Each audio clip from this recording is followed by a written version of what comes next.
नमस्कार जैन साथियों। आज संसद में जब मैं अपनी बात रख रहा था वंदे मातरम के बिल के ऊपर, और मैंने कहा कि वंदे मातरम का अपमान बिल्कुल नहीं होना चाहिए, राष्ट्रगान का अपमान नहीं होना चाहिए, राष्ट्रध्वज का अपमान नहीं होना चाहिए।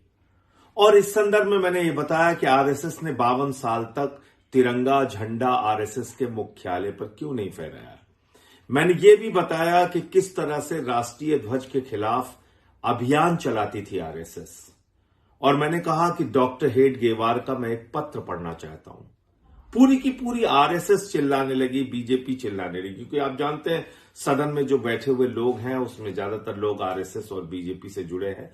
इन दोनों संस्थाओं को अलग करके आप नहीं देख सकते। तो क्या था वो पत्र? उनको पता था कि अगर संजय सिंह ये पत्र पढ़ देंगे तो पूरे देश में सच्चाई सामने आ जाएगी, आरएसएस की सच्चाई सामने आ जाएगी, बीजेपी के पुरखों की। वो पत्र क्या था वहां तो नहीं पढ़ने दिया, आपको मैं बताता हूं। ये 21 जनवरी 1930 का एक पत्र है डॉक्टर हेडगेवार का। डॉक्टर हेडगेवार जो आरएसएस और बीजेपी के लिए सबसे सम्मानित व्यक्ति हैं, उनकी पूजा करते हैं ये लोग। और आज मैं हैरान था कि अपने सबसे सम्मानित व्यक्ति की चिट्ठी नहीं पढ़ने दे रहे हैं आरएसएस और बीजेपी के लोग। वो कौन सी कलंकित चिट्ठी है जिसको बीजेपी और आरएसएस के लोगों ने आज मुझे सदन में नहीं पढ़ने दिया। 21 जनवरी 1930, याद रखिएगा, ये 21 जनवरी 1930 की चिट्ठी है जो डॉक्टर हेडगेवार ने अपने स्वयंसेवकों को लिखा था। और यह कहा था कि 26 जनवरी को शाम को 6 बजे आप लोग अपनी अपनी शाखाओं में आरएसएस का झंडा फहराएंगे, तिरंगा झंडा नहीं फहराएंगे। आप जानते हैं आरएसएस की शाखाओं में कभी तिरंगा झंडा नहीं फहराया जाता। तो यह आह्वान क्यों दिया गया था? क्योंकि उस समय की आजादी के आंदोलन में कांग्रेस ने कहा था 26 जनवरी 1930 को हम पूरे देश में तिरंगा झंडा फहराएंगे। उसके विरोध में डॉक्टर हेडगेवार ने आरएसएस के स्वयंसेवकों को लिखा कि पूरे देश की सभी शाखाओं में सिर्फ और सिर्फ आरएसएस का झंडा फहराया जाएगा, तिरंगा झंडा नहीं फहराया जाएगा। यह है वो पत्र। मैं चाहता हूं आप लोग इसको देखें, और मैंने इसको ट्विटर पे भी डाल दिया है। ज्यादा से ज्यादा इसको शेयर करें, लोगों तक पहुंचाएं, इनकी सच्चाई बताएं कि किस तरह से इन्होंने देश के साथ धोखा किया है। दूसरा तथ्य जो मुझे नहीं पढ़ने दिया गया वो भी आपको बता दूं।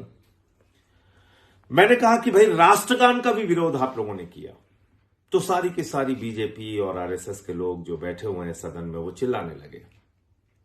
और जब मैंने कहा कि भाई आपने राष्ट्रगान का विरोध किया है, मुझे बोलने दीजिए, नहीं बोलने दिया। यह है 28 दिसंबर 1949 का ऑर्गेनाइजर अखबार जो आरएसएस का मुखपत्र है। याद रखिएगा, यह ऑर्गेनाइजर अखबार है जो आरएसएस का मुखपत्र है। और इसको भी मैंने ट्विटर पे डाल दिया, इसको आप देखिएगा। इसमें क्या लिखा हुआ है आरएसएस के द्वारा? इसमें लिखा हुआ है कि what is that eastern element which the government found in Jan Gana Man but failed to discover in Vande Mataram? What is the moral sanction behind government's choice of Jan Gana Man except that it can be made an item of entertainment? जनगण मन item of entertainment के अलावा क्या है, ये पूछ रही RSS. यानी कि आपके राष्ट्रगान को, जिसके बजते ही आप पूरे सम्मान के साथ खड़े हो जाते हैं, जिसके बजते ही पूरा देश सम्मान के साथ खड़ा हो जाता है, उस राष्ट्रगान को आरएसएस कहती है ये आइटम ऑफ एंटरटेनमेंट है, मनोरंजन का कार्यक्रम है, ये आइटम ऑफ एंटरटेनमेंट है। तो इसलिए अब आप लोगों को यह सवाल पूछना चाहिए कि तुम लोग कैसे देशभक्त हो, क्या है तुम्हारी असलियत, क्या है तुम्हारी देशभक्ति। इनका जो इतिहास है, इनका जो काला सच है, वो ये है कि इन्होंने आजादी के आंदोलन में क्रांतिकारियों के खिलाफ मुखबिरी की, अंग्रेजों का साथ दिया, अंग्रेजों की दलाली की। जय हिंद। इस सच को ज्यादा से ज्यादा लोगों तक पहुंचाइए।